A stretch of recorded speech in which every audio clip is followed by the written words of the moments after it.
تو نعیم بخاری نے مسکراتے ہوئے جواب دیا کہ یہ آپ کا یا پھر بینچ کا متفقہ فیصلہ ہے۔ جسٹس کھوسا نے کہا کہ یہ ہم نے لائٹر نوٹ پہ کہا ہے، عدالت دلائل پر فیصلہ دیتی ہے۔ عدالت میں گھٹن کی وجہ سے ہیٹر چلانے کے معاملے پر بھی دلچسپ بحث ہوئی۔ اے سی کی جگہ ہیٹر چلا دیا گیا۔ نشاندہی کے بعد نعیم بخاری نے کہا کہ ہیٹر کی وجہ سے ہی ان پر بے ہوشی طاری ہوئی، تو جسٹس کھوسا نے ریمارکس دیے کہ بے ہوشی ہیٹر کی وجہ سے نہیں، ججز کے سوالات کی وجہ سے طاری ہو رہی ہے۔ اس کے علاوہ عدالتی کارروائی کے دوران قطری شہزادے کا خط بھی زیر بحث آیا۔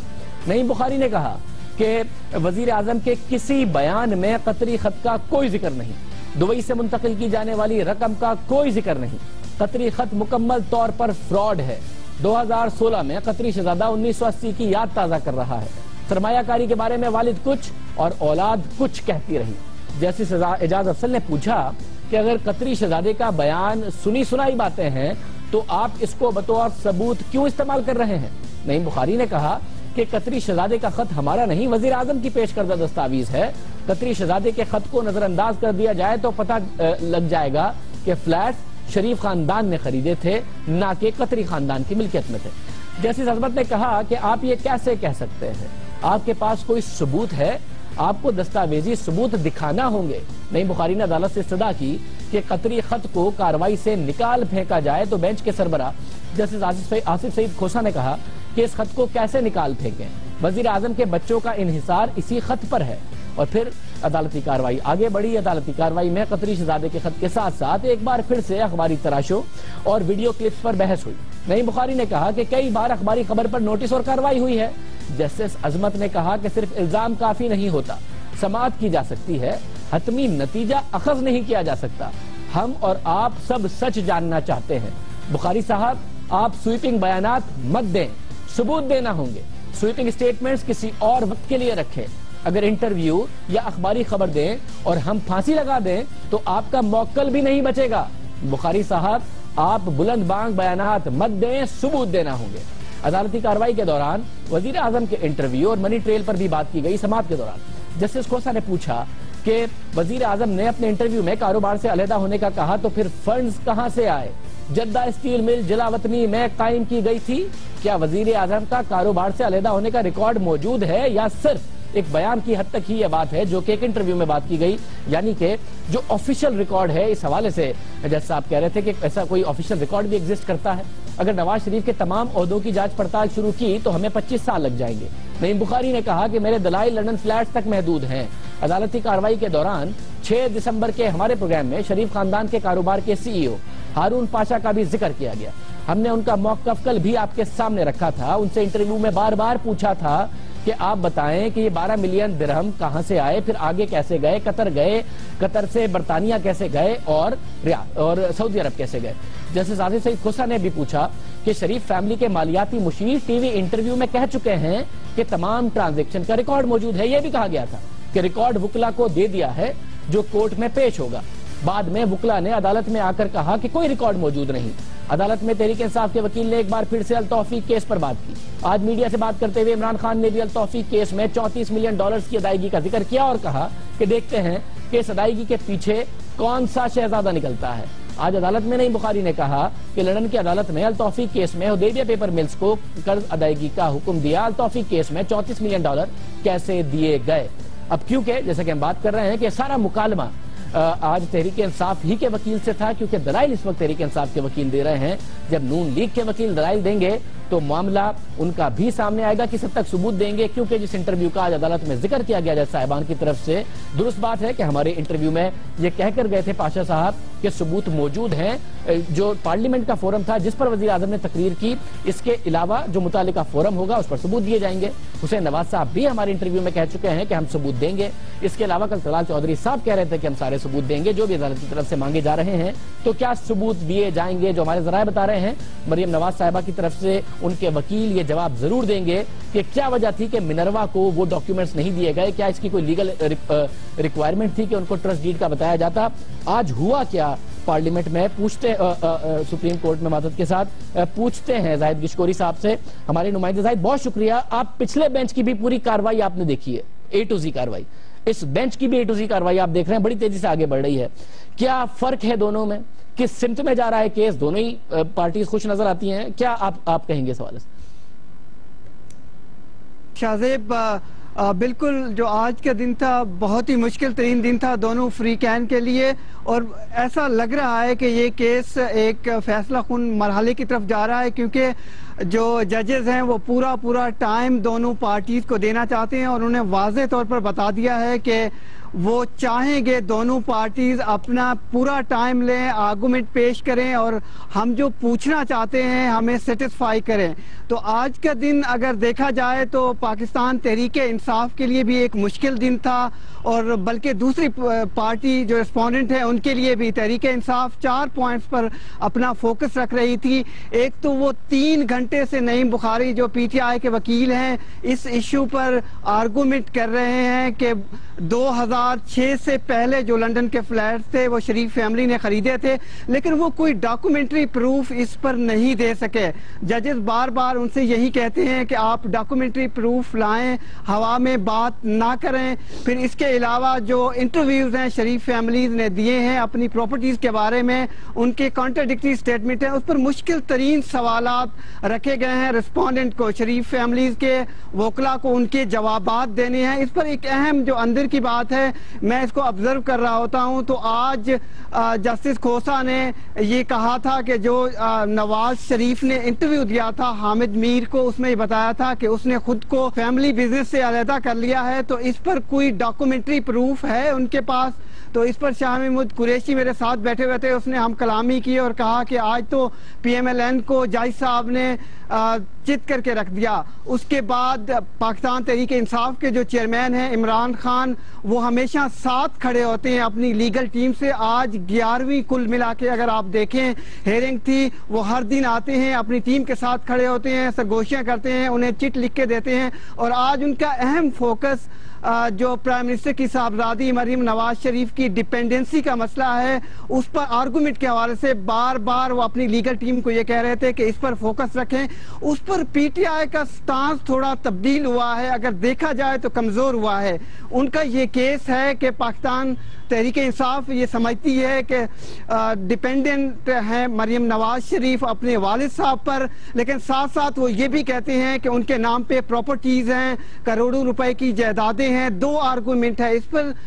ججز نے انہیں بتایا کہ آپ کوئی ثبوت لائیں، ثابت کریں کہ وہ ڈیپینڈنٹ تھی، لیکن ان کے پاس ابھی تک وہ کوئی ثبوت لانے میں جو ڈاکومنٹری پروف ہے لانے میں ناکام رہے ہیں۔ بہت شکریہ۔ جیسا کہ زید بتا رہے تھے کہ ڈاکومنٹری پروف نہیں دیا گیا، مگر شریف خاندان کے وکلا جب دلائل دیں گے ان سے بھی ثبوت مانگے گئے ہیں، کیا وہ دینے میں کامیاب ہوں گے اگر پاکستان تحریک انصاف کامیاب نہیں ہو رہی؟ پروگرام میں آگے بڑھتے ہیں اور بات کرتے ہیں پاک بھارت تعلقات کی۔ ایک ایسا سروے جس سے ثابت ہوتا ہے کہ بھارت کی طرف سے لاکھ پروپیگنڈا ہو، اس کے علاوہ لاکھ بیانات دیے جائیں، پاکستان پر لاکھ الزامات لگائی جائیں، پاکستان کے جو عوام ہیں وہ کتنا مثبت سوچتے ہیں، کتنی مثبت بات کرتے ہیں، ان کے بنیادی مسائل میں، ان کے ووٹنگ پیٹرن میں، ان کے ملک کو دیکھنے میں اور بھارت کے ساتھ تعلقات کو دیکھنے میں کتنا فرق ہے۔ پاکستان کے 68% عوام نے گیلپ کے حالیہ سروے میں فیصلہ دے دیا ہے۔ پاکستان کے عوام یہ مانتے ہیں کہ تلخی چاہے جتنی بڑھ جائے، دشمنی چاہے کتنی ہی پرانی ہو جائے، اگر امن اور خوشحالی کی طرف بڑھنا ہے تو بات چیت سے معاملہ حل کرنا ہوگا۔ گیلانی ریسرچ فاؤنڈیشن نے گیلپ پاکستان کی مدد سے حال ہی میں پاکستان کے 4 صوبوں میں ایک سروے کیا ہے۔ سروے میں ملک بھر سے منتخب مرد اور خواتین سے سوال کیا گیا کہ بعض لوگ اس بات کی حمایت کرتے ہیں کہ پاک بھارت تعلقات میں بڑھتی کشیدگی کو کم کرنے اور مقبوضہ کشمیر میں امن قائم کرنے کے حوالے سے پاکستان کو بھارت کے ساتھ بات چیت کرنی چاہیے، جبکہ بعض لوگوں کا کہنا ہے کہ پاکستان کو بھارت کے ساتھ بات چیت نہیں کرنی چاہیے۔ آپ اس بات کی حمایت کرتے ہیں یا مخالفت کرتے ہیں؟ سوال کے جواب میں پاکستانیوں کی 2/3 اکثریت نے کہا کہ وہ بات چیت کی حمایت کرتے ہیں۔ 68% لوگوں نے دونوں ممالک کے درمیان بڑھتی ہوئی کشیدگی پر بات چیت کرنے کی حمایت کی۔ بات کریں، مسائل حل کریں، پاکستان کے عوام کہتے ہیں، اس ٹینشن زدہ ماحول میں کہتے ہیں، جبکہ 31% افراد نے کہا کہ وہ مخالفت کرتے ہیں۔ 1% افراد نے کسی بھی رائے کا اظہار نہیں کیا۔ یہ سروے 26 ستمبر سے 3 اکتوبر 2016 کے دوران کیا گیا، جس میں 4 صوبوں کے دیہی اور شہری آبادی کے 1835 مرد اور خواتین سے رائے لی گئی، ایک سیمپل بنایا گیا۔ سیاسی جماعتوں کے ووٹر سے بھی یہی سوال کیا گیا تو پاکستان پیپلز پارٹی اور تحریک انصاف کے 62% ووٹرز نے کہا کہ پاکستان کو کشیدگی کم کرنے کے لیے بھارت کے ساتھ بات چیت کرنی چاہیے۔ مسلم لیگ نون کے 71% ووٹرز نے کہا کہ بھارت کے ساتھ بات چیت کی ہونی چاہیے۔ 61% مرد اور 77% خواتین پاک بھارت بات چیت کے حق میں ہیں۔ 30 سال سے کم عمر لوگوں میں 67% بات چیت کے حق میں ہیں۔ 50 سال سے زائد عمر کے افراد میں 73% نے کہا کہ وہ بات چیت کی حمایت کرتے ہیں۔ پاکستان کی ایک بڑی جو پاپولیشن ہے، اور جیسا کہ ہم کہہ رہے ہیں کہ کچھ بھی پروپیگنڈا ہو، بھارت کی طرف سے کتنی ہی سختی ہو، پاکستان میں مرد ہوں یا خواتین، 50 سال سے کم عمر کے لوگ ہوں یا اس سے زیادہ، سب اس بات کے حامی ہیں کہ اگر آگے بڑھنا ہے تو بات چیت کرنا ہے۔ پاک بھارت سرحد پر بڑھتا تناؤ، کشمیر کا امن، مسئلے کا حل کیا نکالا جائے، رابطے ختم کر لیے جائیں یا بات چیت کی میز پر آئیں، سرحد کے دونوں جانب کی سیاسی قیادت کو کیا کرنا چاہیے، پاکستان کے عوام کیا چاہتے ہیں، انہوں نے اپنی رائے سے بتا دیا۔ اس سے پہلے کئی بار ہم بھی اپنے پروگرام میں ایسی کئی مثالیں دے چکے ہیں کہ تاریخ میں کس طرح ممالک ایک دوسرے کے ساتھ سالوں کی ختم کر کے مذاکرات اور بات چیت کی میز پر آنے پر مجبور ہوئے، اور یہ سب کچھ ملک اور قوم کی بہتری اور ان کے وسیع تر مفاد کے لیے کیا گیا۔ مگر یہ ہوتا اسی وقت ہے جب ایک لیڈر اسٹیٹسمین بن کر دکھاتا ہے، مودی صاحب ہوں یا نواز شریف صاحب ہوں، جب ریزسٹنس آتی ہے، اس میں جب اسٹیٹسمین شپ حاوی ہوتی ہے، تبھی بات آگے بڑھتی ہے، جیسا کہ دوسرے ممالک کی مثال میں نظر آتا ہے۔ اور یہ مثالیں ہم نے آپ کے سامنے بھی رکھی۔ امریکہ اور کیوبا کی مثال ہمارے سامنے ہے۔ 20 مارچ 2016 کو کیوبا کے دارالحکومت ہوانا کی زمین پر 88 برس بعد کسی امریکی صدر نے قدم رکھا۔ طویل سرد جنگ کے بعد دونوں ممالک کو ایک میز پر آنا پڑا، اور ظاہر ہے اوباما کی تعریف کی گئی کہ انہوں نے اسٹیٹسمین شپ کا مظاہرہ کیا۔ مشکل فیصلہ تھا، لگتا تھا بہت غیر مقبول ہو جائیں گے، مگر یہ فیصلہ کیا۔ اگست 2016 میں ترکی اور روس نے اختلافات، الزامات اور لفظوں کی جنگ ختم کر کے تعلقات کے ایک نئے دور کا آغاز کیا۔ امریکہ اور ایران کی مثال بھی ہمارے سامنے ہے۔ ایک دفعہ پھر امریکی صدر اوباما کو کریڈٹ جاتا ہے، جو آگے بڑھے، 62 سالہ تعلقات میں اختلافات کی طویل فہرست کے باوجود موقف سے پیچھے ہٹے، تنقید کا سامنا کیا، لیکن بڑے مسائل کو حل کرنے کے لیے۔ کیا پاکستان میں جو سروے آیا ہے، اس سے یہ بات واضح نہیں ہوتی بھارت کی قیادت پر بھی کہ پاکستان میں کتنی مثبت بات کی جاتی ہے؟ پاکستانی جنگ کے حامی نہیں ہیں، تعلقات کی خرابی کے حامی نہیں ہیں، بلکہ مذاکرات کے حامی ہیں۔ ہمارے ساتھ ہنا ربانی کھر صاحبہ موجود ہیں، سابق وزیر خارجہ۔ ہنا ربانی کھر صاحبہ، بہت شکریہ۔ آپ نہ صرف فورن پالیسی سمجھتی ہیں، وزیر خارجہ ہیں، بلکہ کانسٹیٹوئنسی پالیٹکس بھی کرتی ہیں، ڈائریکٹلی الیکٹ ہوئی، الیکشن لڑ چکی ہیں۔ آپ سمجھتی ہیں خود کہ پاکستانی عوام اس تمام پروپیگنڈے کے باوجود، ان تمام باتوں کے باوجود مذاکرات کے لیے آگے بڑھنا چاہتے ہیں، مذاکرات چاہتے ہیں، اور اسی طریقے سے معاملہ آگے بڑھنا چاہیے؟ دیکھیں، مجھے تو یہ پول دیکھ کے، اس کے ریزلٹس دیکھ کے، فرینکلی اسپیکنگ ایک پاکستانی ہونے کے اوپر ناز ہوا، اور یہ بھی پتہ چلا کہ پاکستان میں زیادہ ریشنل لوگ رہتے ہیں، اور شاید پاکستان کی ایلیٹ جو پاکستان کے فیصلے کرتی ہے وہ irrational ہے۔ اور یہ میں جب کہوں گی، اگر یہی آپ کو انڈیا میں نظر آئے تو مجھے شاید بہت زیادہ حیرانگی نہ ہو، کیونکہ دیکھیں شاید یہاں پہ ہمیں دیکھنا ہے کہ پاکستان اور انڈیا کی کانفلکٹ میں، پاکستان اور انڈیا کا آپس میں نہ بات کرنے سے کس کو فائدہ ہوتا ہے اور کس کو نقصان ہوتا ہے۔ کانفلکٹ سے صرف نقصان ہی نقصان ہے۔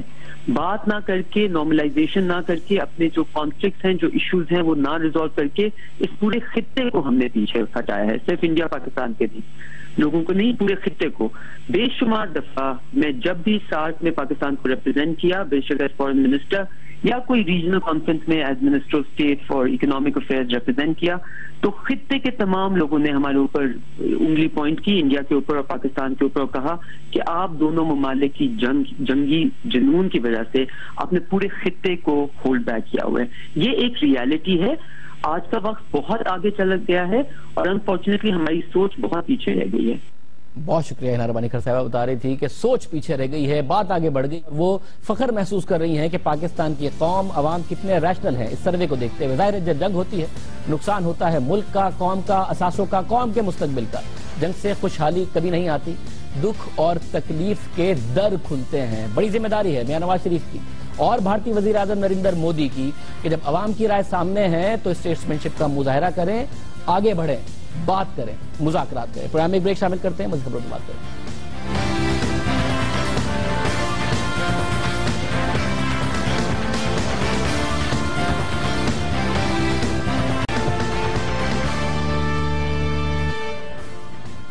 حکومت میں آنے سے پہلے اور حکومت میں آنے کے بعد میاں نواز شریف نے قوم سے بہت سارے وعدے کیے، جن میں سے ایک وعدہ تھا نجکاری کا۔ ایسے ادارے جو بہت سارے اربوں روپے، 700 ارب روپے سے زائد عوام کا خسارے میں کھا جاتے ہیں، وہ پیسہ عوام پر نہیں خرچ ہوتا، ان کی ہیلتھ، ایجوکیشن، سڑکیں اس پر نہیں خرچ ہوتا۔ میاں صاحب نے وعدہ کیا کہ ان اداروں کو ریوائیو بھی کریں گے، ان اداروں کو پروفیشنل مینجمنٹ لائیں گے، میرٹ پر لائیں گے، پسند ناپسند پر نہیں، اور انہیں پرائیویٹائز بھی کریں گے۔ P I A, Pakistan steel mill, power distribution companies, ان کی نجکاری کی جائے گی، مگر نہ نجکاری ہوئی، نہ اس طریقے سے پروفیشنل مینجمنٹ آئی، نہ اس طریقے سے ریفارم ہو سکے۔ خسارہ بڑھتا چلا گیا، ٹیکس پیئر کا وہ پیسہ جس کا میاں صاحب وعدہ کرتے تھے کہ وہ ٹیکس پیئر کے خود اوپر لگے گا، اس کی فلاح کے لیے لگے گا، نہ کہ اداروں کے خسارے کو پر کرنے کے لیے، ایسا نہیں ہوا۔ ادارے تو نہیں پرائیویٹائز ہوئے، لیکن نون لیگ کے رہنما اور نجکاری کمیشن کے چیئرمین محمد زبیر اور پاکستان تحریک انصاف کے رہنما اسد عمر اور محمد زبیر کے درمیان تلخ کلامی ضرور ہوئی، دونوں بھائی ہیں، لیکن اسٹیل مل کی پرائیویٹائزیشن کی بات ہو رہی تھی۔ اسد عمر صاحب نے کہا کہ آپ یہ حسین نواز کو دے دیں، کیونکہ حسین نواز اسٹیل مل چلانا بڑی اچھی طریقے سے جانتے ہیں، اور محمد زبیر صاحب نے کہا کہ بہتر ہے کہ سیاسی باتیں نہ کریں۔ بہرحال تلخ کلامی ہوئی، دیکھیے۔ یہ جو آپ کی مینجمنٹ لگائی گئی ہے، یہ جو منسٹری بول رہی ہے، یہ فیل ہوں گے، یہ نہیں کر سکیں گے۔ اینڈ ریزلٹ سب کا یہ ہوا ہے کہ مل بند ہو گئی ہے، 18 مہینے سے بند ہو گئی ہے، ہمیں لا کر وہاں پہ کھڑا کر دیا گیا ہے، یا ساری قوم کہے گی جی خدا دا واسطہ مفت بھی کوئی لے جاتا ہے تو لے جاؤ۔ میں اپنا مائنورٹی ویوز کے اندر ضرور ریکارڈ کراؤں گا۔ آخری چیز جو میں ریکویسٹ کروں گا پرائیویٹائزیشن چیئرمین سے کہ ذرا یہ جو لیزنگ کا اسٹرکچر ہے تھوڑا سا یہ سمجھا دیں، بیکاز میرے خیال میں شیخ صاحب از ناٹ کلیئر کہ اس کا ایگزیکٹ اسٹرکچر کیا ہو۔ اس سے پہلے میں آپ کو دو چیزوں پہ جوڑا۔ ایک آپ نے کہا کہ اس کی ریزن یہ ہے کہ نہ چلنے کی کرپشن اور انڈیو انوالومنٹ۔ مجھے 3.5 سال میں 3 سال میں مجھے ایک ہائرنگ بتا دیں، ایک پولیٹیکل ہائرنگ۔ اہم اور دلچسپ بات یہ ہے کہ وہ معاملہ جو نجکاری سے شروع ہوا تھا اب وہ لیز کی جانب جا رہا ہے۔ صرف اسٹیل مل نہیں، Pakistan international air lines P I اے کے ساتھ بھی یہی کچھ ہوا کہ وہ بھی نہیں پرائیویٹائز ہو سکی۔ اسٹیل مل کی لیز کی بات ہو رہی ہے۔ وزارت عظمیٰ کا حلف اٹھانے کے بعد 3 ماہ بعد وزیر اعظم نواز شریف نے پی آئی اے کی نجکاری کی منظوری دی۔ اس منظوری کو 3 سال سے زائد ہو گئے، لیکن کچھ نہ ہوا۔ آئی ایم ایف سے وعدے پہ وعدے ہوتے رہے، اسٹیل مل، پی آئی اے، دوسری پاور ڈسٹریبیوشن کمپنیز کو پرائیویٹائز کریں گے، اور پھر ان وعدوں پر ویور لیا جاتا رہا۔ ہر بجٹ میں پرومس کیا جاتا رہا کہ نجکاری ہوگی، اور پھر نجکاری نہیں ہوئی۔ دسمبر 2015 میں پی آئی اے کی نجکاری کے لیے حکومت پھر حرکت میں آئی، لیکن پھر پی آئی اے ملازمین اور پارلیمنٹ میں اپوزیشن جماعتوں کے دباؤ کے بعد کچھ نہ ہو سکا۔ پچھلے سال فروری میں پی آئی اے کی نجکاری کے خلاف کراچی میں احتجاج ہوا۔ اس احتجاج کے دوران 2 ملازمین مبینہ طور پر رینجرز کی فائرنگ سے مارے گئے۔ اس احتجاج کے بعد چیئرمین نجکاری کمیشن محمد زبیر ہمارے پروگرام میں آئے۔ ہم نے پوچھا کہ کیا اب بھی پی آئی اے کی نجکاری ہوگی، تو انہوں نے کہا کہ بالکل ہوگی۔ وہ اپنے دعوے پر کہا، لیکن اس کے بعد بھی کیا ہوا کہ وہ تمام دعوے جو حکومت کی جانب سے کیے گئے ان کو مٹیریلائز کیا گیا یا ان پر کمپرومائز کیا گیا؟ نظر آتا ہے کہ کمپرومائز کیا گیا۔ احتجاجیوں کو اور اپوزیشن جماعتوں کو یہ تسلی دی گئی کہ نہ پی آئی اے کی نجکاری کی جائے گی، نہ اس کا ہیڈ آفس شفٹ کیا جائے گا، نہ کسی ملازم کو نکالا جائے گا، اور نہ ہی شو کاز جو حکومت نے ملازمین کو دیا ہے اس پر ایکشن ہوگا، کیونکہ سارے تیارے گراؤنڈ کر دیے گئے تھے احتجاج میں۔ وزیر اعظم نے نہ صرف 5 جون 2013 کو یہ کہا تھا کہ اداروں کو بہتر بنایا جائے گا، انہیں پھر پرائیویٹائز بھی کیا جائے گا، اس سے پہلے کہا تھا، مگر ساتھ میں ایک اور وعدہ کیا تھا، وہ تھا پروفیشنل مینجمنٹ کا، میرٹ کا، اداروں کو خسارے سے نکالنے کا۔ سرکاری اور نیم سرکاری کارپوریشنوں اور اہم اداروں کے بورڈ آف گورنرز، ان کے چیف ایگزیکٹوز کے تقرر کے لیے ایک شفاف نظام وضع کر لیا گیا ہے۔ تمام تقرریاں صرف صلاحیت، اہلیت، کام کرنے کی استعداد اور میرٹ کی بنیاد پر ہوں گی۔ اہم ملکی اور بین الاقوامی اخبارات میں اشتہارات دیے جائیں گے۔ تبدیلی کے اس عمل کا بنیادی نقطہ یہ ہے کہ ملکی اداروں کی باغ دوڑ اب نااہل چہیتوں کے ہاتھ میں نہیں، ایسے باصلاحیت افراد کے ہاتھ میں ہوگی جن کا انتخاب مثالی حد تک شفاف سسٹم کے ذریعے کیا جائے گا۔ جس مثالی حد کی میاں صاحب بات کر رہے تھے، شاید وہ وعدہ خود ہی بھول گئے 3 سال میں۔ میاں صاحب نے اعلان تو یہ کیا، لیکن پچھلے ماہ وزیر اعظم نے سرکاری اداروں کے سربراہوں کو برطرف کرنے کا اختیار خود لے لیا۔ میاں نواز شریف نے اعلان میرٹ کا کیا تھا، لیکن فیصلے کا اختیار خود اپنے ہاتھ میں رکھ لیا۔